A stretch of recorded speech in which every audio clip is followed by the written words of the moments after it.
پیکای مشروبم رو پر کن، امشب عالم خرابه. مهراب داداش، اونی که دوست داشت چی شد؟ اون الان خوابه. مهراب، میلاد، سایمون، ارنجمنت، علیرضا، زنگی.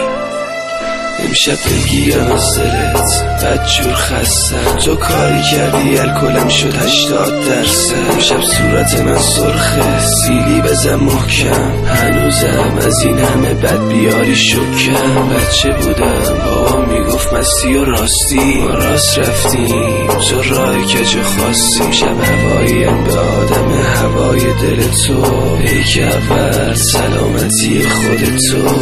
مشتیگری کن برو پاخور ما نشو. خیلی میخواستم که بشه نشد که نشو. خیلی کشیدم سر تو هرچی که فکر کنی. حالا چی موند ازم جز یه آدم الکلی؟